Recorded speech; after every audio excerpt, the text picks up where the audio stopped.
Hello all வணக்கம் பீடாக் welcome to the show. சிறப்பாக தரமாக ஆர்சிபி ஜெயிச்சிட்டாங்க. சிஎஸ்கே தோத்துட்டாங்க. நல்ல மேட்ச் ஆனால் லாஸ்ட் ஓவர் வரைக்கும் போச்சு. இந்த வாட்டி போன வாட்டி தோத்ததுக்கு வந்து ரிப்பீட் அடிப்பாங்க சிஎஸ்கே அப்படின்னு நினச்சி தான் நான் சிஎஸ்கே கொடுத்தேன். ஆனால் நீங்கள் கொடுத்த எட்ஜ் தான் ஒர்க் அவுட் ஆச்சு கடைசியில். But famous win, extraordinary match, ஒரு famous win for RCB. Well done RCB. உங்களோட இனிஷியல் தாட்ஸ் என்ன பீடாக்? அதான் சொல்றேனே, க்ளோஸ்லி கண்டெஸ்டடு. இன்னைக்கு Pathirana is the earliest time he has bowled in this IPL. 10th over நினைக்கிறேன். என்ன நடந்தது 10th ஓவர்ல நீங்க சொல்றீங்களா, நான் சொல்லட்டுமா? சொல்லுங்க சொல்லுங்க, நீங்களே சொல்லுங்க. 3 ரன்னு, ஒரு wicket. Okay. Every time he has bowled after 10 overs he has never picked up a single wicket in his first spell. 6 ஓவர்ல உங்களுக்கு அவ்வளவு பெரிய ஸ்டார்ட், 70 ரன் பிளஸ் வந்த போது it should have been Pathirana who should have bowled the 7th over. இதுக்கு reason இப்ப சொல்றேன், நிறைய பேர் கேட்டுட்டே இருப்பாங்க, எப்ப பார்த்தாலும் இதை சொல்றீங்களே, என்ன reason? Pathirana is an attacking bowler, is not a defensive bowler. Slow deliveries போடுறது, ஒய்டா போட்டு தப்பிக்கிறது அந்த பவுலர் கிடையாது அவரு. அவர் என்ன பண்ணுவாரு, he will try and bowl Yorkers all the time, hit the stumps, bowl bounces in a attacking bowler. நீங்க அவரை 7 to 10 overs எடுத்துட்டு ஒரு wicket விழுந்துட்டுனா his body language will be totally different. Accepted he gave away a few runs in the last over, that is out of the question. அதை நான் criticise பண்ணவே மாட்டேன். இப்ப நீங்க இவரை எப்படி யூஸ் பண்ணணும்னா, 7வது ஓவர் நீங்க பவர் பிளேல கொடுக்கலன்னாலும் செம்ம அடி வாங்கினாங்க எல்லா போலர்ஸும். பவர் பிளேல செம்ம அடி வாங்கினாங்க. இப்ப அவர் ஒரு ஓவர் கொடுத்துருக்கலாம், நீங்க அவருக்கு அப்ப கொடுக்கலன்னா கூட he should bowl 7th over, 10th over, 17th over, 20th over. இப்படி நீங்க பத்திரானாவை யூஸ் பண்ணீங்கன்னா you will find a new Pathirana whatsoever. People has to understand, as அவரோட ஆக்ஷன் சேஞ்ச் ஆயிருக்கு, அவர் ரிலீஸ் பாயிண்ட் கொஞ்சம் கீழே வந்திருக்கு. எஸ், பர்ஃபெக்ட், அதெல்லாம் அடுத்த பிரச்சனை. ரெண்டாவது எப்படின்னா, எப்படி ஒரு போலரை யூஸ் பண்றீங்க. 13வது ஓவர் வரும்போது நீங்க என்ன மென்டாலிட்டியில வருவீங்க? 12 ஓவர்ல நல்லா செட் பண்ணிருப்பாங்க ஆப்போனன்ட்ஸ். அப்ப என்ன பண்ணுவீங்க? டிஃபென்சிவா நான் 7 ரன் போட்டா போறோம், ஒயிட் யார்கர் போடுறது, காலில் பேடுக்கு போடுறது. அவரோட அப்ரோச்சை பாருங்க, இன்னைக்கு அவர் ஃபர்ஸ்ட் ஓவர் எப்படி போட்டார்னு பாருங்க. That is was the main difference. இப்ப உங்களுக்கு பாருங்க எப்படி போயிருக்கு பாருங்க. 6 ஓவர்ல 71 ஃபார் நோலாஸ், 10 ஓவர்ல 97 ஃபார் 1 ஆர்சிபி, அப்புறம் 15 ஓவர்ல 144 ஃபார் 2. எக்ஸ்ட்ரானரியா கொண்டு வந்தாங்க மேட்ச, எக்ஸ்ட்ரானரியா கொண்டு வந்தாங்க. நம்ம சொன்ன ஆவரேஜ் வின்னிங் ஸ்கோர் 191. அதுக்குள்ள சூப்பர்பா உங்களுக்கு நிறுத்திருக்கலாம். இன்னொன்னு, ரெண்டாவது, ஒரு அனலிஸ்ட் பெர்ஸ்பெக்டிவ்ல நான் சொல்றேன். நல்லா எப்படின்னா, இப்ப என்னோட வேலையே அதுன்னு, அந்த பேட்ஸ்மேன் எப்படி ஆடுறான், அவனோட ஸ்ட்ரென்த் அண்ட் வீக்னஸ் நோட் பண்ணி எல்லா பேட்ஸ்மேனுக்கும் நான் நோட் பண்ணி வச்சுப்பேன். இன்னொரு area where CSK has to improve is the bowlers plan to the batsman. ஷெப்பர்டுக்கெல்லாம் ஃபீட் பண்ணாங்க பாருங்க. ஃபீடிங் என்னை பொறுத்த வரைக்கும் no credit to take away from the blistering innings from Shepherd. 2 பேருக்கு ரொம்ப மோசமா போட்டாங்க. ஒன்னு ஜேக்கப் பெத்தல், ரெண்டாவது ஷெப்பர்டு. அவங்களோட ஸ்ட்ரென்த்ஸ் ஏரியா எங்க இருக்கோ அங்கேயே ரொம்ப அழகா பண்ணாங்க. ஷெப்பர்டுக்குலாம் நீங்க எப்படி போடணும்னா, wide off the crease slow delivery, wider line, 3 பேர் ஆஃப் சைட்ல, 2 பேர் லெக் சைட்ல, deep mid wicket, long slow delivery, wider lines, short off length. அவர் நகரெல்லாம் மாட்டாரு, ஷஃபிள் எல்லாம் பண்ண மாட்டாரு. நீங்க லைனை மிஸ் பண்ணீங்கன்னா ஆஃப் சைட்ல தூக்கி அடிச்சிருவாரு எக்ஸ்ட்ரா காஸ் மேல. அதை நான் இல்லைன்னு சொல்ல, கரெக்டா நீங்க ஒய்டர் லைன்ஸ் போட்டிருந்தீங்கன்னா அந்த 2 ஓவர் பத்திரானாவை நான் குறை சொல்ல மாட்டேன். நல்லா போட்டாரு 3 ஓவர். பாவம் கடைசி ஓவர்ல ரன் போயிடுச்சு அந்த ஓவர். இன்னொன்னு நான் என்ன எதிர்பார்த்தேன்னா, I don't know whether will accept it, Sam Curran again bowled well. I was expecting Sam Curran to இன்னொரு ஓவர் போல்ட். கொடுத்துருக்கலாம். கட்டரா நல்லா போட்டார். கட்டர் போட்டவங்க தான் நீங்க ஒர்க் அவுட் ஆச்சு. 19th ஓவர் சாம் கரன் தான் நான் போடுவாருன்னு எதிர்பார்த்தேன். ஆல் ஆஃப் சடன் பார்த்தேன் கலீல் அகமதை நான் குறை சொல்ல மாட்டேன். திருப்பி நான் சொல்றேன், not going hard against Khaleel. முதல் 2 ஓவர்ல 32 ரன். அவர் பவர் பிளேல தான் கிங்னு ப்ரூவ் பண்ணிருக்காரு. பவர் பிளேல ஒரு செம அடி வாங்கினோடனே confidence would have been low, let us be honest in that.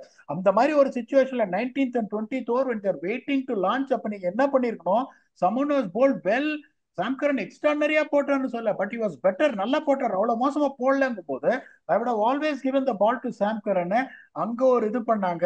அதுக்கப்புறம் பாத்தீங்கன்னா, இப்ப CSK the way they have really played, சான்ஸே கிடையாது சார் இந்த மேட்ச் தோக்கிறதுக்கு. 6 ஓவர்ல 59 for 2, that phase won by RCB. அதுக்கப்புறம் 10 ஓவர்ல 106 ஃபார் 2. என்னோட அல்கோரிதம் படி ஒரு ரன் மேல இருந்தாங்க. 47 ஃபார் நோலாஸ் அந்த ஃபேஸ்ல. 15 ஓவர்ல 160 ஃபார் 2, 54 ஃபார் நோலாஸ். என்னோட தியரி இப்படி 10 ரன் மேல இருந்தாங்க. அங்கேருந்துலாம் நீங்க தோக்கறதுக்கெல்லாம் வாய்ப்பே கிடையாது. This is a golden opportunity for them to win. இதுல வந்து சொல்றதுக்கு எதுவுமே இல்ல. இந்த 12 to 20 சொன்னோம் first winning factor. RCB 99 for 4, CSK 90 for 3. Margin of difference is 9 runs. CSK spinners டீசெண்டா போட்டாங்க. 7 ஓவர்ல 52 for 1. ஆர்சிபி ஸ்பின்னர்ஸ் 7 ஓவர்ஸ்ல 67 for 1. அந்த ஒரு ஓவர் வந்து ஸ்ரேயா சர்மா போட்டார் பாருங்க, that was the difference. AYUSH Mhatre வந்து வேற லெவல்ல ஆடினாரு. இன்னொருத்தர் நிறைய பேர் எல்லாரும் கேக்குறாங்க டிவால் பிரேவிஸோட எல்பிடபிள் பத்தி. அந்த பட்ட உடனே எனக்கு தெரியும், லைட்டா பால் ரிவர்ஸ் ஆச்சு, பட்ட உடனே நான் ஸ்டேக்கர் நீங்க பாத்துட்டே ஏன் ரிவ்யூ இருந்தீங்க. எடுக்கல? ரிவ்யூ எடுத்திருக்க வேண்டியதானே? ரன் 15 ஓடிட்டு இருக்காங்க. 15 செகண்டுக்கு அப்புறம் ரிவ்யூ எடுக்கிறாங்க. நீங்க அதுக்கப்புறம் யாரையும் குறை சொல்ல முடியாது. கேட்ட இந்த time 15 second is beeda what review is. எடுக்காதவங்கள குறை சொல்லி தானே ஆகணும் பீடா. ரன் ஓடிட்டு இருக்காங்க அப்ப போயிட்டு. நிறைய பேர் என்ன குறை சொல்றாங்கன்னா, அதுக்கப்புறம் ரிவ்யூ எடுத்தாங்க. அம்பையர் என்ன சொல்லிட்டாரு, 15 செகண்ட் ஆயிடுச்சு, டைம் அவுட், இதுக்கு மேல நீங்க ரிவ்யூ எடுக்க முடியாதுன்னு. ஹாரண்டஸ் டெசிஷன் என்ன பொறுத்த வரைக்கும். பால் ரிவர்ஸ் ஆகுது, முட்டிக்கு மேல அடிக்குது, பட்ட உடனே தெரிஞ்சது நாட் அவுட்னு. ஆனஸ்டா சொல்றேன் உங்களுக்கு, நான் ஸ்டேக்கர் Jadeja with his experience would have said உடனே இப்படின்னு. நீங்க ஃபுல் டாஸ் அடிக்குது, பேட்ஸ்மேன் கூட உங்களுக்கு தெரியாம இருந்திருக்காது ஜடேஜா எந்த தான் அளவு. ரன்னு கால் பண்ணாரு, நான் பார்த்தேன், என் கண்ணால பார்த்தேன். இந்த ரன்னு கால் பண்ணதே ஜடேஜா தான். அம்பையர் டப்புன்னு உடனே தூக்கிட்டாரு சார் கைய, உடனே தூக்கிட்டாரு. எங்கடி வாஸ் செலிப்ரேட்டிங். அதுக்கப்புறம் what is that you are running, I just can't understand the logic behind it honestly speaking. Full toss போடுறாரு, ஒரு பால் அவ்வளவு தூரம் ரிவர்ஸ் ஆகுது, உடனே நீங்க வந்து இதை பண்ணிருக்கணும். அம்பையர் டப்புன்னு அவுட் கொடுத்துட்டாரு உங்களுக்கு. ஸோ நீங்க வந்து அதுக்கப்புறம் 15 செகண்டுக்கு அப்புறம் நானும் பார்த்துனே தான் இருந்தேன். It was well over 15 seconds. இதில் நீங்க அம்பையரோட ஒரே தப்பு, the decision what is given was wrong. CSK has taken more than 50 seconds to review. அப்ப நீங்க அம்பையரை நீங்க குறை சொல்ல முடியாது. You have got so many reviews left, you should have immediately gone up. இப்ப எல்லாம் பெருசா நிக் பண்ணி ஃபர்ஸ்ட் ஸ்லிப்புக்கு போனாலே இப்படின்றாங்க. எப்படி அவர் வந்து இது பண்ணாம போனாருன்னு ஃபர்ஸ்ட் ஆஃப் ஆல் எனக்கு தெரியவே இல்லை. எனக்கு எதான் சொல்லனே, this is the game CSK would have won hands on. திருப்பியும் சொல்றேன், இந்த பிட்ச் வந்துட்டு ரெண்டு டீமுமே, ஆர்சிபி யோசிச்சு பாருங்க, what is RCB without George Hazlewood அப்படின்னு. இப்ப எல்லாரும் புரிஞ்சுப்பாங்க, ஒரு ஆள் வந்து மேட்ச மாத்திடுவாங்களா அப்படின்னு எல்லாரும் கேட்பாங்க. This is what RCB's bowling is without George Hazlewood. இன்னைக்கு ஹேசல்வுட் இருந்திருந்தாருன்னா story would have been totally different. They have got 23 runs more than the average winning போறதுல எந்த சந்தேகமும் கிடையாது. ஒரு சில ஓவர்ஸ்ல ரொம்ப ரொம்ப போரா போட்டாங்க, அதுல எந்த சந்தேகமும் கிடையாது. அவர் வந்து ஒரு 6 அடிச்சு ஃப்ரீ ஹிட் வருது, 3 பால்ல 6 ரன். ஓகே, நான் வந்து ஒரு இதுக்காக கேட்கிறேன், ஒரு கேம் அவேர்னஸுக்காக சொல்றேன். ஸோ இப்போ உங்களுக்கு என்ன ட்ரை பண்றாரு, அதுவே யார்கர் ட்ரை பண்ண போய் தான் மிஸ் ஆகி உங்களுக்கு ஃபுல் டாஸ் போய் 6 போச்சுங்க போது, is going to bowl full blooded yorker straight at you, or is going to bowl back of the hand slow delivery. அப்ப நீங்க என்ன பண்ணிருக்கணும், ஒரு அடி முன்னாடி நின்று Shivam Dube, that could have been a low full toss connect பண்ணிருந்தாங்க, 2 பால் ஸ்பேர்ல மேட்சை முடிச்சிருக்கலாம். ஸோ ஃபர்ஸ்ட் ஆஃப் ஆல் நீங்க எப்படி யோசிக்கணும், you have to outsmart the opponent. இதை தான் போட போனா தகுந்த மாதிரி I'm going to prepare my செல்ஃப்னு. டீப் இன்சைட் த கிரீஸ் நிக்கிறாரு, 3 பால் 3 யார்கர் ஸ்ட்ரெயிட்டா சொருகிட்டு போயிட்டே இருக்காரு. நீங்க முன்னாடி நின்று லென்த்தை மேக்ஸிமைஸ் பண்ணிருந்தீங்கன்னா டப்புனு தூக்கி நீங்க 6 அடிச்சிருக்கலாம். இதெல்லாம் game awareness. But honestly speaking, when you concede 213 on a pitch like this, you are always going to lose. இதுக்கப்புறம் ஃபைட் பண்ணி பயங்கரமா வந்தாங்க. Credit has to be given to CSK. But RCB's on a roll. பெத்தல கொண்டு வந்தாங்க, salt இல்ல, Bethel perform பண்றாரு. இப்ப ரொமாரியோ என்ன பண்ணுவாங்க ஷெப்பர்டு, சால்ட் வந்தா? இல்ல சால்ட் வந்தா ஷெப்போட பெத்தல், அடிச்சிட்டாரு. பெத்தல் உட்காந்துதான் ஆடும். ஷெப்பர்ட் கண்டிப்பா ஆடுவாரு, அதுல எந்த சந்தேகம் கிடையாது. Salt is going to take Bethell's place. Is very unfortunate to say that. லுங்கிக்கு பதில ஹேசல்வுட் வந்துருவாரு. அவங்களுக்கு வெறும் பாசிட்டிவ்ஸ் தான் சார். இன்னும் ஒரே ஒரு மேட்ச் ஜெயிச்சாங்கன்னா குவாலிஃபை ஆடுவாங்க. they played good cricket, they have been absolutely phenomenal, they deserve to be in the top 2. அதுல எந்த சந்தேகமும் கிடையாது. சிஎஸ்கே ஜெயிச்சிருந்தாலும் there is nothing is going to make a difference for them. Maybe they might have escaped from the wooden spoon. இதை விட ஒரு golden opportunity அவங்களுக்கு கிடைக்கவே கிடையாது. இன்னொன்னு என்னன்னா, அந்த மாதிரி ஒரு சுச்சுவேஷன்ல உங்களுக்கு 3 ஓவர்ல 35 வந்தது, அப்ப சுயா சர்மா போடுறாரு, தோனி ஸ்ட்ரைக்க ஜடேஜா கொடுக்குறாருன்னா, ஜடேஜா ஒரு 2 பீர் இருக்கணும், 2 6. அப்ப நீங்க ஒரு சான்ஸ் ஆனா ஃபீட்டை எடுத்திருக்கணும். யூஸ் பண்ணல பீடா, கிரீஸ்ல இருந்தே தட்டிட்டு இருந்தாரு. அவர் ஃபீட்டை யூஸ் பண்ணி இருந்திருக்கணும் அந்த ஸ்பின்னருக்கு. பியூட்டிஃபுல்லா சொன்னீங்க. அவர் என்ன பண்றாரு, பெருசா திருப்பெல்லாம் மாட்டின்றாரு. ஃபாஸ்டா கூகுளிஸும் குயிக்கா போடுறாரு. அப்ப நீங்க சொன்ன மாதிரி என்ன பண்ணிருக்கணும், இறங்கி இருக்கணும். இறங்கி இருந்தீங்கன்னா அவரோட லென்த் மாறி இருக்கும். கடைசி பால் என்ன பண்ணாரு, அப்படியே ஃபிளிக் அடிச்சுட்டு ஒரு ரன் ஓடுறாரு.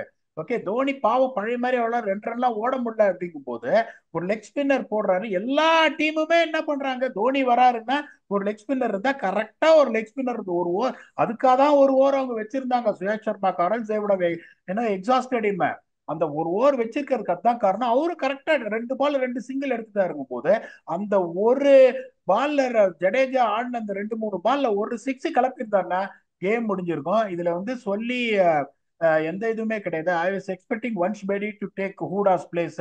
அதுவும் அன்பார்ச்சுனேட்டா நடக்கல. வீராக் அவர் பட் இன்ஜுரி அந்த இது பாத்தீங்களா? அவர் பிளேயிங் லெவல்ல இருந்தார், அடிச்ச பிரபுடான்னு எழுதி இருக்கிறதெல்லாம் சர்க்குலேட் ஆயிட்டு இருக்கு சோஷியல் மீடியா, நீங்க பாக்கலையா? ஒன்ஸ் பேடி நீங்க ஆடிட்டாரு, கடைசி நிமிஷத்துல ஒரு ஆங்கிள் ட்விஸ்ட், அந்த ட்ரெயினர் தோல்ல கை போட்டு தூக்கிட்டு போனாங்க அவரை. ஓ, இன்ஜூர்டு அவர் இன்னைக்கு வார்ம் அப்ல இன்ஜூர்டு, நான் கண்ணால பார்த்தேன். எனக்கு ரொம்ப எல்லாரும் வருத்தம் இந்த. கண்ணால தான் பார்ப்பாங்க. நான் இல்ல அதுல தான் பார்த்தேன். இல்ல உங்க பேஷன், நீ உங்கள மாதிரி ஒரு சிஎஸ்கே சப்போர்ட்டர் எல்லாம் பார்த்ததே கிடையாது. எங்க சிஎஸ்கே ஆனாலும் போயிட்டு சிஎஸ்கே சிஎஸ்கேன்றீங்க.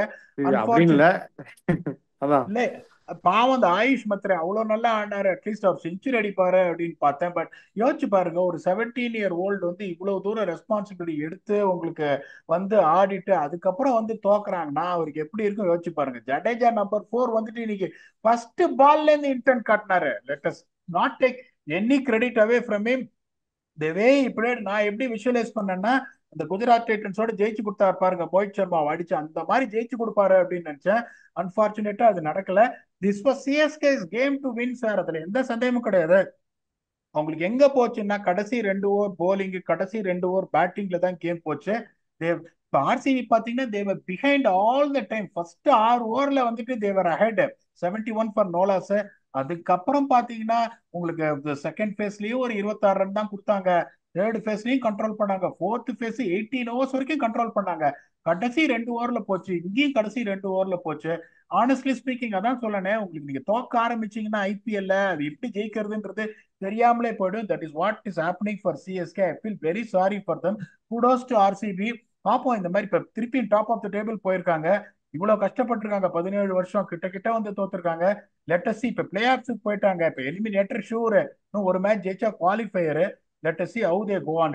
பாத்தீங்கன்னா உங்களுக்கு லுங்கி எங்கடி மாதிரி ஒரு போலரை செட்டிலே ஆக விட்டுறக்கூடாது. லுங்கி எங்கடி மாதிரி நிறைய ஃபுல் டாஸ் எல்லாம் போட்டாரு, சுமாரா தான் போட்டாரு லுங்கி எங்கடி. Let us be very honest with, ரொம்ப ரொம்ப சுமாரா லக்கி தான் அவர் போட்டாரு. இன்னைக்கு, கேட்சையும் விட்டாரு. ரொம்ப சுமாரா தான் போட்டாரு. அந்த ஓசி எல்பிடபிள்யூ வேற ஒண்ணு. அதுதான் சொல்றேனே, அந்த மாதிரி ஒரு இதுலதான் உங்களுக்கு அந்த மாதிரி ஒரு இது நடக்கும் உங்களுக்கு. ஒரு சில போலர், இப்ப நூர் அகமது வாஸ் பினாமினல். 10 ரானா பர் வாஸ் அப்சல்யூட்லி பினாமினல். அதுல எந்த சந்தேகம் கிடையாது. கம்போஜும் பாத்தீங்கன்னா நல்லா தான் போட்டாரு உங்களுக்கு. பட் ராம்கரனும் நாட் பேட் பீடா. அவரும் நல்லா தான் போட்டான் சார். அந்த கலீல் 3 ஓவர்ல 60 ரன் சார். கலீல 3 ஓவர்ல 60 ரன் நீங்க எடுத்தீங்கன்னா 17 ஓவர்ல 150. That is less than 9 runs an over. But I'm not going to blame Khalil. He has been very good until now. Everyone is expected to go a rough patch. Unfortunately, went. I was very surprised that when he was bowling the 19th over, நான் எதிரே பார்க்கல. சாம் கரனும் ஒரு 12 13 run போயிருப்பாரு. அதெல்லாம் 3 ரன்லாம் கொடுத்துருக்க மாட்டாரு. But not more then 13 or 15. That would have saved 18 runs.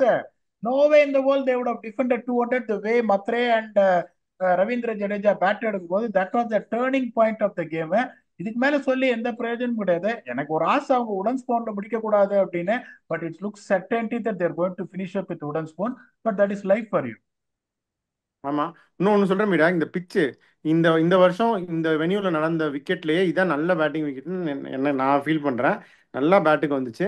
சிஎஸ்கேங்கிறனால தான் இந்த விக்கெட் கொடுத்துருக்காங்கன்னு நினைக்கிறேன். ஏன்னா பெருசா அவங்க 180 மேல சேஸ் பண்ணதில்ல, பெரிய ஸ்கோர் ஆன் த போர்டு போட்டதில்ல அப்படின்றதுக்கு இதே விக்கெட், இந்த மாதிரி ஒரு விக்கெட் சன்ரைசர்ஸ்க்குலாம் அவங்க கொடுத்துருக்க மாட்டாங்க, மும்பை இந்தியன்ஸ்லாம் கொடுத்துருக்க மாட்டாங்கன்னு நான் நினைக்கிறேன்.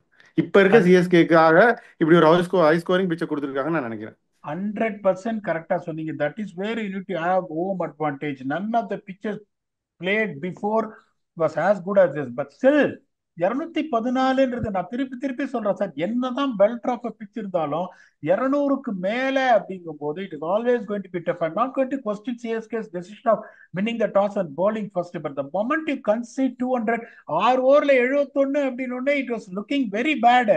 எங்கேயோ போயிடும் நினைச்சோம். 18 ஓவர்ல 150 ரன் என்னமா புல் பேக் பண்ணாங்க, எக்ஸ்ட்ரானரியா புல் பேக் பண்ணாங்க. பண்ணிட்டு இந்த மாதிரி விட்டுட்டாங்களே அப்படின்னு என்ன சொல்றது. சி லுக், சிஎஸ்கே ஜெயிச்சிருந்தாலும் it's not going to make any difference in the position in the table or for their qualification. RCB wanted it more than சிஎஸ்கேன்றதுனால ஒரு பக்கம் சிஎஸ்கே தோத்துட்டாங்கன்ற வருத்தம் இருந்தாலும் I'm happy that RCB has won. ஒரு team எப்படி வெளியில போயிடுச்சு, at least RCB can go all the way, அதுதான் நீங்க பார்க்கணும். அவங்களுக்கு தொட்டதெல்லாம் குழங்குது சார், அவங்களுக்கு தொட்டதெல்லாம் தொடங்குது. I only see them going forward from it. Just need one win with their net run rate to just end up in a qualifier, which the way they are playing, definitely they are going to achieve it. இந்த தடவை அவங்க qualifier ஆடத்தான் போறாங்க. Well plate RCB. Super. இன்னொரு விஷயத்தையும் சொல்கிறேன் final thoughts வரதுக்கு முன்னாடி. நிறைய பேர் பார்த்தேன் நம்ம வியூவர்ஸு. ஸ்ரீராம்னு ஒருத்தர் பார்த்தேன், தேஜஸ்னு ஒருத்தர் பார்த்தேன். அவ்வளோ அன்பு வச்சுருக்காங்க பீடா உங்கள் மேலேயும். என்னையும் அப்ரிஷியேட் பண்ணுறாங்க. நீங்கள் வந்து என்ன சொத்து சேர்த்துருக்கீங்க, பணம் சேர்த்துருக்கீங்கன்னா எனக்கு தெரியாது. நல்ல வியூவர்ஸு, நல்ல இவ்வளோ அன்பு சம்பாரிச்சு வச்சுருக்கீங்க. இவ்வளோ அப்ரிசியேஷன் உங்களுக்காக உண்மையிலுமே கேர் பண்ணிக்கிறாங்க. நிறைய உங்களோட நீங்கள் தெரியாதுன்னு சொல்கிறதெல்லாம் ஜிஃபாலாம் பண்ணி வச்சுருக்காங்க. இத்தனை பேர் வந்து உங்களை அவ்வளோ அஃபெக்ஷனோட இது பண்ணுறாங்க பீடா. எனக்கே ரொம்ப சந்தோஷமாக இருந்துச்சு. Very happy. அதனால தான் உங்களோட ஷேர் பண்ணிக்கிறேன். நம்ம வியூவர்ஸ்க்கு மீண்டும் நன்றி, மிக்க நன்றி. பீடாகோடைய ஹோம் கிரவுண்ட் இது. அதனால ஃபீலிங் வெரி ஹாப்பி ஃபார் பீடாக் அண்ட் இந்த இந்த இனிஷியேட்டிவ்க்குமே. ஸோ சூப்பர் பீடாக், ரொம்ப ஹாப்பி. அதான் சொல்றேனே, இந்த மாதிரி நாங்க யூடியூப்ல வந்து டெய்லி நம்ம பேஷனேட்டா பண்றதுக்கு காரணம் mister Vijay Karthikeyan, MBBS IAS. அதை விட்டுருங்க, நல்லா இருந்துச்சு பீடாக், சந்தோஷமா இருந்துச்சு. எனக்கு இன்ட்ரெஸ்டே கிடையாது பண்றதுக்கு. இவர் தான் என்னை இழுத்துட்டு வந்தாரு. அவரோட டயத்தை விட்டுட்டு டெய்லி வராரு. So first credit to him. And then the viewers. Viewers இல்லைன்னா வியூவர்ஸ்க்காக தானே இதை பண்றோம், அந்த பேஷனேட்காகவே. I want to meet all of them. இந்தியாவுக்கு வந்த உடனே ப்ராப்ளி கம் டு சென்னை, எப்படி உங்க லெக் ஸ்பின்னோட ஒர்க் பண்றதுக்கு நான் வரணும். இதில் ஹேவ் அ ஃபேன்ஸ் மீட், எல்லாரையும் பார்த்து ஒரு தேங்க்யூ சொல்லுவான். Very much safe right now in South Africa, will be soon heading to India. Thanks a lot. Hard luck to CSK. நீங்க நல்ல கிரிக்கெட் ஆடி தோத்தாங்க. எல்லா டீமுமே அங்கங்கே அதான் பண்ணுவாங்க. அந்த மாதிரி குத்தம்லாம் சொல்லிட்டு இருக்க முடியாது. Kudos to CSK also for pudding a fight after been in situation like this. எல்லா மேட்சும் தோத்துட்டு கடைசி பிளேஸ்ல இருக்கும் அப்படின்னு ஒரு கேர்லெஸ்ஸா வராம ஜெயிக்கணும்னு வந்து தோனி வந்து post match presentation I should have converted few shots சொன்னார் பாருங்க. That means what it takes for them to win every single game for the fans அப்படின்னு. ரெண்டு ஃபேன்ஸும் வந்து அப்படியே தொண்டை கிழிய கத்துனாங்க. ஒரு டீம் தான் ஜெயிக்க முடியும். Congratulations to RCB, and we wish you to win all the following games that comes on and go all the way. That is what we have got from this episode. Next episode is going to be the double Dhamaka preview with your very own Octopus. Until we come back to entertain you on that episodes rather. Thanks a lot and bye bye.